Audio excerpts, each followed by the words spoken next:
আজকে আমি আপনাদেরকে যে গল্পটি বলবো সেটি হচ্ছে এই দুই যমজ বোনের। তারা দেখতে একরকম হলেও তাদের স্বভাব চরিত্র ছিল আলাদা।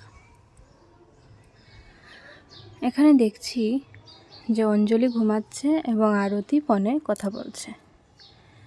তো আরতি সে তার বান্ধবীর সাথে ফোনে কথা বলছিল। সেই সময় এই ঘরে তাদের মা চলে আসেন। তো তাদের মা এসে আরতিকে বলতে থাকে যে তুই এখনও ঘুমাসনি, কটা বাজে, দেখ অঞ্জলি ঘুমিয়ে পড়েছে। তখনও সে তার বান্ধবীর সাথে কথাই বলছিল।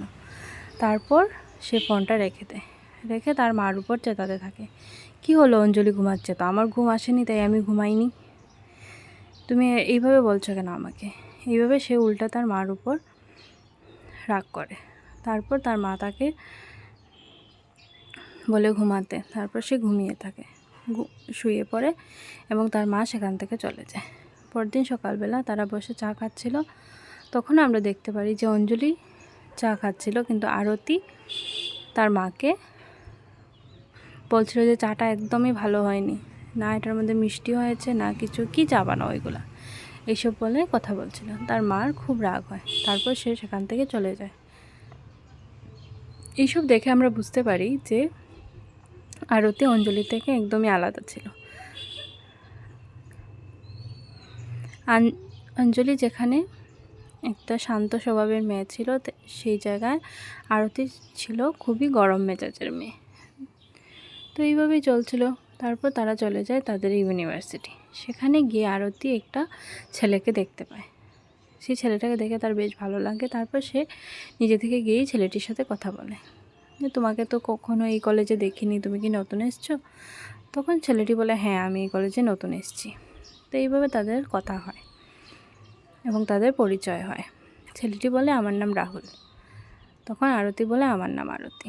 এইভাবেই তাদের কথা হয়। তারপর তারা তাদের ক্লাসে চলে যায়। তারপর কলেজ সেরে যখন তারা বাড়িতে আসে, তারপর আরতি অঞ্জলিকে বলতে থাকে যে দেখেছিস ছেলেটা কি সুন্দর দেখতে, আমার খুব ভালো লেগেছে, ওর সাথে আমি বন্ধুত্ব করব, এইসব বলছিল। অঞ্জলি তার উত্তরে তেমন কিছু বলে না। সে বলছে আচ্ছা আচ্ছা ঠিক আছে এইভাবেই। তার তেমন কোনো ইন্টারেস্ট ছিল না। তারপর থেকে তারা আস্তে আস্তে দুজন কলেজে গেলে রাহুলের সাথে কথাবার্তা বলে। তো একদিন আমরা দেখতে পাচ্ছি যে একদিন একটা কলেজ ক্যাম্পাসের মধ্যেই তারা আরতি এবং রাহুল বসে গল্প করছিল। অঞ্জলি সাইডে দাঁড়িয়েছিল, কিন্তু রাহুল অঞ্জলিকে পছন্দ করত। সে দূর থেকে শুধু অঞ্জলিকেই দেখত। তার এই শান্ত স্বভাবটা রাহুলের খুব ভালো লাগতো। একদিন রাহুল তাদের বাসাতে এসে নিজের থেকেই আরতি এবং অঞ্জলির মাকে অঞ্জলির সাথে বিয়ে করার প্রস্তাব দেয়। তখন সেই জায়গায় আরতি দাঁড়িয়েছিল। আরতি সব শুনতে পায়। তারপর আরতি কি অঞ্জলিকে বলে, দেখ রাহুল তোকে পছন্দ করে, রাহুল তোকে বিয়ে করতে চায়, রাহুল সেই জন্য আমাদের বাসাতে এসে তোর সাথে রাহুলের বিয়ের কথা বলতেই এসেছে। তাতে অঞ্জলির কোনো আপত্তি ছিল না, কারণ অঞ্জলিও মনে মনে রাহুলকে পছন্দ করত। আরতিও এতে কোনো বাধা দেয়নি, আরতিও খুশিই ছিল। তারপর থেকে শুরু হয় তাদের বাড়িতে বিয়ের তোড়জোড়। তাদের মা ভ্যাকুয়াম ক্লিনার দিয়ে সব কিছু ক্লিন করছিল। আরতি ক্যাটারিংকে ফোন করে সব কিছু ডেকোরেশনের কথা, তারপর খাওয়া দাওয়ার কথা এইসব ঠিক করছিল। আর অঞ্জলি চুপচাপ সোফায় বসেছিল। এইভাবেই তাদের বিয়ের তোড়জোড় চলছিল। তার মধ্যে বিয়ের আগের দিন হঠাৎ দেখা যায় যে অঞ্জলি ছাদ থেকে পড়ে আত্মহত্যা করেছে, সে মারা যায়। তারা কেউ কিছু বুঝতে পারছে না যে এটা কী হচ্ছে। আরতির মাও সে বিষয়ে কিছুই বুঝতে পারছে না যে কী হলো, দুদিন পর মেয়েটার বিয়ে, সেইভাবে আত্মহত্যা করে ফেললো। তারা ভাবলো যে হয়তো বা অঞ্জলির বিয়েতে মত ছিল না, তাই সে আত্মহত্যা করেছে। তারপর দিন যখন রাহুল আসে বাড়িতে, তখন আরতির মা রাহুলকে বলে সে যেন আরতিকে বিয়ে করে নেয়, কারণ অঞ্জলি মারা যাওয়ার পর আরতির খুব মন খারাপ ছিল। তারপর বিয়ে করে নিয়ে আসে। কিন্তু ওই দিন রাত্রেবেলা যখন রাহুল আর আরতি ঘুমাচ্ছিল, সেই সময় সে স্বপ্ন দেখে যে তার উপরে কোনো ডাইনি এসে ঘোরাঘুরি করছে। সে স্বপ্নের মধ্যে দেখে যে তাকে এক্ষুনি ধরে নেবে, তার উপরে পড়ে যাচ্ছে। এইসব দেখে সে খুব ভয় পেয়ে যায়। এ কি হচ্ছে আমার সাথে, এই সব ভাবছিল। ঘুমের মধ্যে সে কিছু করতেও পারছিল না, উঠতেও পারছিল না। এমন একটা ভয়াবহ দৃশ্য তার চোখের সামনে। তখনই সে উঠে বসে এবং রাহুলকে সব কথা খুলে বলে। রাহুল বলে, এটা তোমার মনের ভুল। আসলে অঞ্জলি মারা যাওয়ায় তোমার মনের মধ্যে একটা ভয় ঢুকেছে, তাই তোমার এমন মনে হচ্ছে। তার শুয়ে পড়ো, এইসব বললে। পরের দিন সে যখন রান্না করে যায়, সেখানে সে অঞ্জলিকে দেখতে পায় এবং মাথা ঘুরে পড়ে যায়। তখন রাহুল তাকে ধরে এনে বিছানায় বসায়। বিছানায় বসার পর